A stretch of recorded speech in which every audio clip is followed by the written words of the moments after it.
In today's video, we're going to be asking ourselves, how can mindful parents prepare their children for the world of tomorrow? Looking outside the box typically of what's called homeschooling, but looking deeper into the real challenges that tomorrow's men and women will be facing. Are children today being prepared by their parents to deal with the specific things that this matrix, yes, this matrix, this world, this universe, this bizarre place in which we find ourselves alive in, are they being prepared for the things, the geopolitical realities, the economic realities, the other social upheavals of the world of tomorrow? Are we still having a situation of kids having kids? Is it a situation where there are just simply people that are unable because they themselves have walked unknowingly into this world as well? And is that the nature of things? Without getting too deep into the question philosophically, and what came first, the chicken or the egg, we will look at this concept of, and I don't think you need to be a parent to know, hey, based on things that I've been through, I would recommend teaching your child these things, for example. And I would recommend not doing these things or saying these things to your child. And I think some of you get this. Some things are pretty basic. What are some things that children should probably not be exposed to in society in general? Sexual activity, drug activity, abuse. What is abuse? Is abuse just physical? Is abuse psychological? Are children immune to abuse? See, I think my parents thought that I was immune to their abuse. Kind of an interesting theory. I've never really heard other people report this theory. So it's interesting that some people that are born into this world, children at some point, that are able to, and some people were born into certain time-space realities, to where they were privileged because the time and place and circumstances that they were born, and perhaps their own parents doing something for them. And so one thing that I've noticed about elements of the baby boom generation as well is that there is a lack of compassion for, I guess, what some of the children today are going through and people are going through, because they had certain things. And some people, as poor as they are, they're not able to identify with being born into a certain level of poverty at a time where there's a high population, at a time where there is, manufactured or not, a scarcity of resources. Growing up in the 80s were a different time for people that were teenagers then. That's why some people were partying more, hey, and having more babies. But again, kids having kids. People in my mother and my father's generation, and those that are having kids today. A lot of them are just part of a natural part of biology.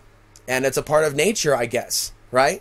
Maybe the will of that soul in that body to maybe figure out life for themselves on their own, without their parents helping them with anything or giving them any advice.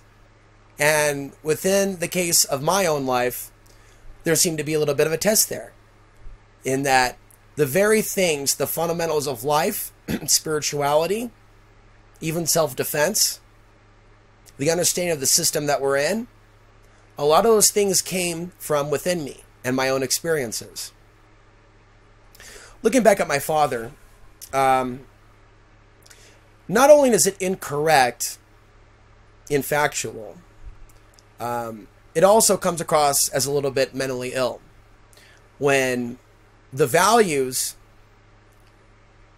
to someone with regards to their child having value, only relates to the grades that they receive in high school, and nothing relating to their character or the trouble that they stay out of or the philosophies that they're in. Having seen that mental illness within my own father, for example, has been its own awakenings. There are many micro awakenings. I don't talk to you about all of them, but like, despite the progress of today's day and age and the people out there that think that they're intellectuals, right? That they're doing something good for the world. It's amazing how they're able to look away from the grave wrongs that they've committed. men and women, through their own arrogance, through the fact they grew up in a different generation. The fact that, they're so wrapped up in trying to assimilate to be a part of the system that they don't realize that their hearts have become blackened. And they forgot about basic maternal, almost spiritual connection between humans, let alone family, a spiritual connection between humans. The system has a way of destroying that on a deeper level, and something I'll share with people in private on my on-demand channel is how the system itself can divide family over one person ideologically being on one side and someone else being on the other side. For example, being a system baby. So you can have major ideological differences over the basic fundamentals of reality, of religion in some cases, politics, culture, things that are right, things that are wrong. It's really interesting. So a lot of the things I just talked to you about, deal with control. One of the things that my mother would say when I was growing up, tens of thousands of times, I'm correcting you. I'm correcting you. And it became probably 50% of the English words that she said to me throughout the course of my childhood. I'm correcting you. And the imprint was made over time and enforced. And in some cases, enforced by society and the criticisms of various things around me, echoing that we're correcting you. I'm correcting you. Everything about you is wrong. Your allowance has been taken. Learn how to be poor. And years of that imprint on a developing brain. These are things that I would suggest that parents steer away from. Also, I brought you in this world. I can take you out. That's not the best way to get to know your teenage son. That's a great way to go to your teenage son. If you want to keep your sanity, you better get your distance from me as soon as possible and keep it for the rest of your life. Thanks, Dad. And I did. So, what have you learned here? We have learned that there are alternatives. Now, it doesn't mean that those stresses of my early childhood didn't catapult a spiritual experience within me, as I felt like within my own life, even to this day, that I am totally alone, even though forms of biology brought me into this world. But in some cases, it could be beneficial to a child to hear something other than, I brought you in this world, I can take you out. There could be circumstances where a child could benefit from hearing something other than, I'm correcting you, and their relationship with the opposite sex might be a little bit better. So the main thing that comes to mind is if a child shows an aptitude for a certain something rather, an instrument, those instruments shouldn't be believed to be evil by the parents. I know how the electric guitar was something that both my mother and my father made sure that I didn't have, despite the fact that I wanted to learn something, the gift of playing the guitar at a young enough age to where this type of stuff that feels complicated and understandable to me now may have been something I could have learned at that age of 7 or 8. Who cares if I was inspired by old Megadeth and Metallica? It doesn't mean that I was destined to be a headbanger. But that type of satanic panic, if you will, I think was pre-existing within my childhood. But hey, get the kid a saxophone. Maybe he'll turn out like Lisa from The Simpsons. So, children with aptitudes should be taught things, but going to the next level. If a child's sucker punched by, say, a gang of young black kids in the hood, you probably don't want to tell them it's their karma. Probably a better route would be for someone to teach that child how to defend themselves or how to be more aware of their surroundings so they don't get attacked again. Reinforce an idea that it's your karma if they attacked you, and then repeating this throughout the course of that human's life could cause some behavioral depression issues and things of the like. Someone like my father that had kind of a prejudice for some reason against the martial arts or defending yourself seemed to obviously come from a sense of inferiority, because he had never felt interested or drawn to those arts, and it really is an art, especially when you understand elements of some of the kung fu exercises, things that have come from China, the Shaolin Temple. It's beautiful. Not just David Carradine's Kung Fu, the TV show. That's nice too. And although it may not be authentic, it gives you kind of a glimpse into like the Eastern softer philosophy, the yang being hard, the yin being softer, and the softer, more circular elements of empty-handed self-defense. That is, by the way, a very interesting part of pop culture, to where that was introduced slowly. And over time, many elements of the East and Eastern ideas have been introduced slowly into our society. So there were a number of different things that I was good at growing up that both my mother and my father were pretty much against me doing. And again, they never lived together while I was growing up. So they both kind of had a unique, similar, authoritative type of, well, the main thing that way we're going to relate is me telling you how you're wrong, how you failed me, how we're correcting you, and how I brought you in this world, but I can take you out. And I probably had it easier than a lot of other children in this life. There are also, and I think this is human behavior for some souls, maybe it's a new soul thing, to be given everything by their parents, to basically be spoiled rotten with materialism, and not to take that materialism or that period in which their parents supported them financially, and I'm talking about elements of the baby boom generation, not myself, but elements of the baby boom generation, people born during a certain generation where their parents were doing better than perhaps our parents. And I'm in my 30s, right? So that there's no financial aid or, real support coming from that level. But if you step back and look at their parents' relationship with them, different story.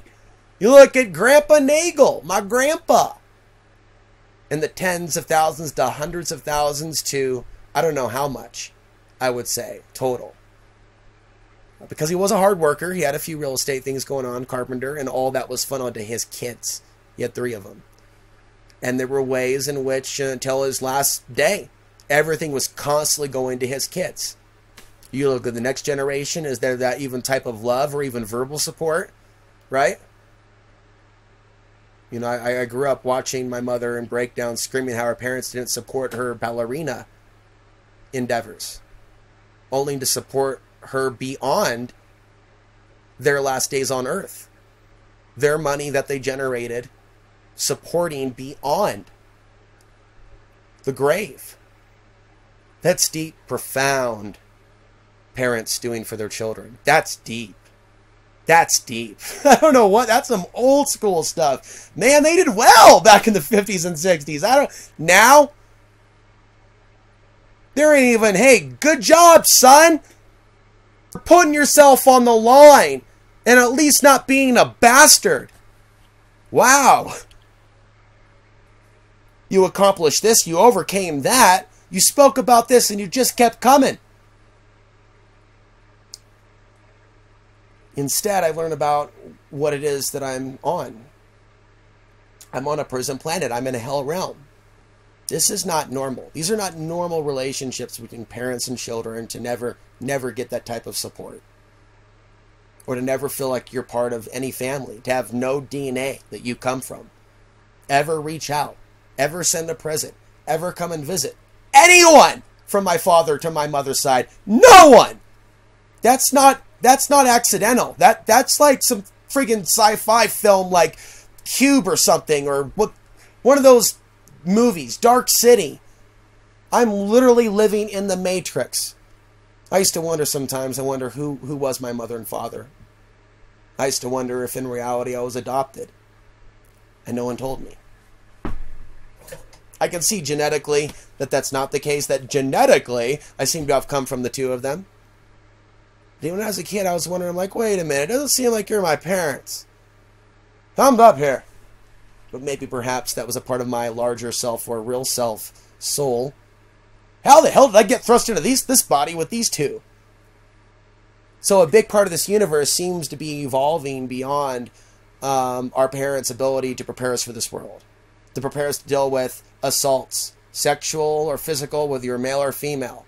Our ability to deal with different types of discrimination, our ability to deal with what's going on in the world, propaganda, our ability to decipher what's real and what's not. See, a lot of people just don't have an interest in these things.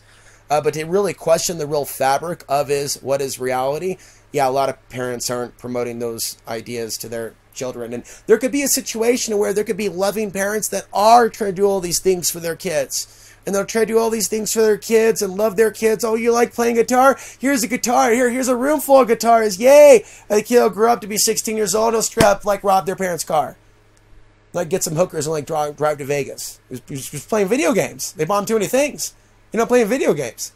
See, you just can't be like make a perfect child either. Matrix don't work that way. Homie, don't play that.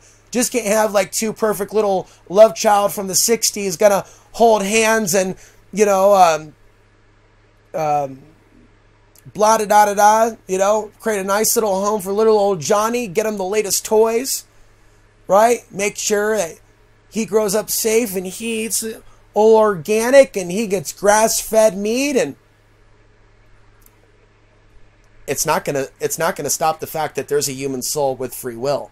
And with free will means their free will to go out and, oh, okay, so I have such a nice life that's been given to me by my parents. Here, I got an idea. I'm going to go throw it all away. And some people do that.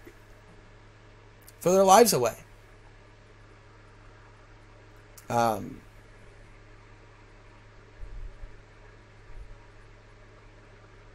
There's different reasons why. Not all are inherently evil. Some people, myself included, make mistakes in life. In my case, there wasn't anyone to catch me. And that's what got me to wake up early. You know, I talked about that substance abuse issue with heroin in 1999 and 2000. You know, a little bit of other mild criminal activity that goes along with that. And what happened to me? County jail. No one to bail me out. Gonna get let out, mess up again, county jail for another 2 months. No, not a day or two. No, stay for the whole 2 months. Go back out, use again. Here's another 2 months. Well, 6 months. Great. I got a whole 6-month experience. County check daily on the third experience. Because back and forth, in and out of this treatment center. During a very difficult time for Alex Answer, that family, to stay clean when he's 20. Wow, what a bad mofo. Bad mofo. Alex Answery exposed. Fell on his face at 20 without anyone around him to tell him that they loved him. What a bad dude. Here I am 18 years later. Isolated here in this 10 by 12 contemplating. If I was a parent, I'm not saying you got to be a parent to know this, what would be a better route? Other than consciously hitting your child with a hammer. And then going, acting like nothing happened. When these people are literally near their deathbeds the next 20 years. You know, there's going to be a lot of people that live through a lot of really good times, by the way, and I'm thinking about other people like baby boomers, right? Had a lot going for them in this bubble. That deep down inside, they're terrified of things that are going to be happening when this country collapses and the war machine goes to the next level because they're older. They're no longer hip, slick, and cool. And the world's getting stressed. Some people get older. Just in a general sense, like musical chairs with jobs, as people get over, as wrinkles develop, right? That little game of shaking their ass or flexing their muscle or acting like they're super smart, the beauty, the strength, the charisma, no longer working for them as it used to. And things start getting tighter and tighter. The superficial, nice, narcissistic, serving oneself, materialistic generation. Eat the Big Mac out of the styrofoam container and throw the styrofoam container over your shoulder just like your children and never looking back. And that's that world and that's that generation alive today that's facing with fear what comes tomorrow. The world they always try to look away from. The world that they denied. The system that they served. It's a nation of people trembling in fear. Why? Why? Why do people have to suffer so? Why can't they just then repent of their ignorance? Repent of your ignorance. And admit, for those of you that have, that you have served the system and looked away. You even play these new age games. Let's just focus on the positive. That's not my reality. I create my own little Princess Paradise reality. The princess programming is a part of our culture. We're not just talking about elements of our family members, folks, and old girlfriends. We're talking about the very fabric of this matrix. We talk about princess programming. Some of us have seen it up close. Some of us were born into it with it happening around us. You catch my drift now? We were there. We were there. We were witnessing the princess programming. And how some of this can actually destroy some people. How some people can even come from foreign countries and be welcomed in America's 1970s and 1980s to not even have empathy for what their son's going through because they came through at a better time. What's your problem, Alex? Oh, people liked me. That was the pre-9/11 world, Dad. See, parents could help their children if they love them. In any time, in any reality. Whether or not a child is loved by his parent isn't whether that parent learns about it in school or is taught about it in some way. It's whether or not maybe that parent even has a soul. A soul with a certain level of maturity. That's not a young soul, not a soul that just got here or a soul that's out of here, on probation from a hell, earth-like realm. Or maybe from a place where, they were all that. They're like, oh, damn, I'm here. Oh, I got a kid now. Oh, that's cool. Hey, kid, listen to this. I got an idea for you. This is how reality works. And that is like the biggest thing that gets on the nerves of some of the so-called parents is when their children aren't going along with their understanding of reality. And maybe what some of these people ought to be understanding, or not to look back and understand, is they never once actually prepared their child for the world of tomorrow. It was what was wrong with them, not what was right. This is cardinal in how we see ourselves when it comes to positive thinking. And now that I'm trying to immerse myself in more positive thinking than negative thinking, and even conspiratorial content on the internet, I've spent a lot of time on that throughout my years. I'm seeking a new road of empowerment for Alex Ansary to set the rest of my life forward. And in some ways, to be my own parent. There are times in which I've sought out mentors and I've had role models, sometimes through friends of the family. At one point it was Alex Jones. Things have changed. But living vicariously through others and looking up to other men and people and places and things, or for women to heal our problems with our mother were never healed. These are not good ways to cope as we grow older in life. Looking for other men and women to heal our problems with mom and dad. In the end, maybe we need to turn off the internet for a little bit, turn off the radio. Turn off the radio. That's right, turn it off. I'm going to turn off the propaganda.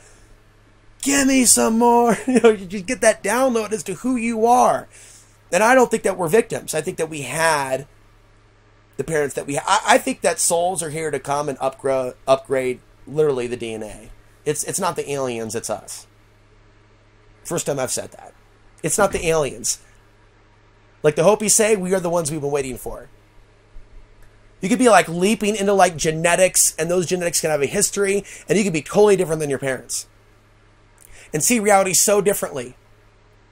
Which really perverts the idea of racism, because racism is the idea of like all this, all these people are all the same, and all these people are like a threat to these other people. It's like, I know what's in me and where I come from, and I know how hard I'm working to share ideas that can help people within this nation, despite the evils that this nation's done. I know what's in my heart. I know there's good in me. And I know that while there may be some good in my parents, there's none of what I just shared with you that they appreciate. That's bizarre. That's really bizarre. I mean, that's just more confirmation. This is just a giant soup of souls. It seems random, but it seems like we're in like some serious Jedi mind training with the type of delivery of the parents that we've been given. The amount of years we can go in a lifetime without true love, without true care. How long we can go alone in this world, even without a mate or someone by our sides. No matter how many days we try, how many years of our life we dedicate ourselves to the truth, how long we could show the world that we'll be alone, that we are alone. And this is the way of the ancient philosopher.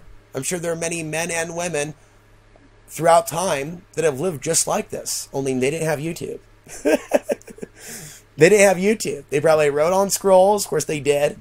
Talked to the birds, talked to the trees. Well, I talked to a few cats outside. One day the neighbor horse was actually on my property eating grass. I kid you not. And I just clapped my hands, and he went back over there, and the other neighbor was like, hey, whoa, there's my horse. And that's pretty cool. I feel like the people that lived 1,000 years ago, plus the perks of technology. And now knowing that too much technology, though, could be a bad thing. It's like cutting yourself with a sword when you should have grabbed it by the handle. You know what I mean? And I'm learning to live this. You know, stepping back from a lot of the mindless entertainment. Stepping back from a lot of these things. But ultimately, stepping back from the pain of my childhood is very important to me now. And also being grateful to my parents for the good things that they did share with me, because the childhood could have been worse. Your childhood could have been worse. It also could have been better. We all could have been a little bit more prepared for this world. But there are certain things that parents just shouldn't do, period. Whatever the circumstance. You know, I understand if it's like something at a problem child where you got little Damien, and he's like not cutting a couch in half, he's cutting a cat in half. You know, and different things like that. Like, you know, whoo, that's another conversation. You know, about dealing with the children of the corn and a large number of them being born at the same time. And I hope that's not the case. I think the jury's still out. No, ultimately, I think nature, even if someone grows up in an abusive household, much worse than anything that you and I in our worst moments have ever experienced, they can grow up and be some of the best people on the earth. We're talking about people that have been sexually molested. We're talking about people that have been beaten on a regular basis. Those are things that I haven't had to go through. And those are things that a lot of you and most of you haven't had to go through. Most of you women, nearly all of you, haven't been trafficked by secret mafia groups throughout most of your lives, only to escape later on as an adult if you even did. Okay, maybe one of you. Thank you for watching. But we should be grateful. We should be grateful for the situations that we weren't born into. So let's ponder this. We talk about breaking through the matrix and the system, right? And the archons and how they work in our world. We need to be aware about how those things can manifest in our childhood to create that early life trauma. Early life traumas can create certain susceptibilities within humans so that they can be controlled throughout other parts of their lives or manipulated. And this is something that a lot of people don't know. And especially those that are actually doing the traumatizing to the children. Certainly they don't know about spiritual warfare. And certainly if they're yelling at their child at that moment and traumatizing their child, certainly they're not seeing anything special in their child and what their child may do in the future. So these are just some things to think about for those that may be parents, for those that may be thinking about also the matrix and the nature of how we get the parents that we get. How do we, why do we end up in certain trials and tribulations? How do we work to continue to be a good person in this world despite the things that we faced? I'm Alex Hanser, reminding you the path of the ultimate truth and place of power still lies within.